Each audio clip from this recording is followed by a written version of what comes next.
Les jeunes mobilisés, mais aussi les seniors, hein, avec cette réforme des retraites. Il faudra travailler plus, jusqu'à 64 ans, alors que seulement 35% des plus de 60 ans ont un emploi aujourd'hui en France. Une plateforme créée par un Lyonnais a décidé justement de se spécialiser il y a 4 ans dans l'emploi des seniors en les mettant en relation avec les entreprises. Jacques Terlinck. Chaque jour, depuis 1 an et demi, c'est son rituel. Benoît, 59 ans, se connecte sur son ordinateur à la recherche d'un emploi de commercial après son licenciement en 2021. J'ai postulé sur Hello Work et Indeed au moins à plus de 80 annonces en peu de temps, là, sur 2-3 mois.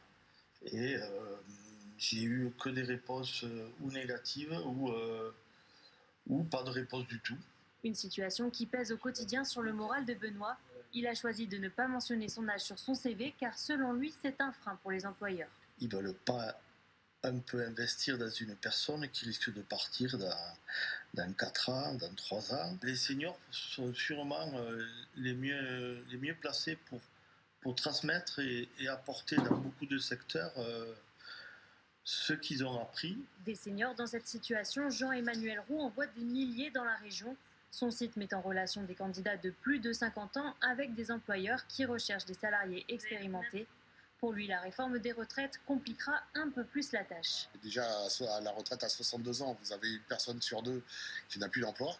Donc si on recule l'âge de la retraite, le premier point à mettre en priorité, c'est d'abord de garder en emploi des seniors et de recruter également les seniors qui n'ont plus d'emploi. Selon Benoît, avec cette réforme des retraites, il devrait travailler 1 an de plus, c'est-à-dire jusqu'à 63 ans, s'il parvient à retrouver un emploi d'ici là.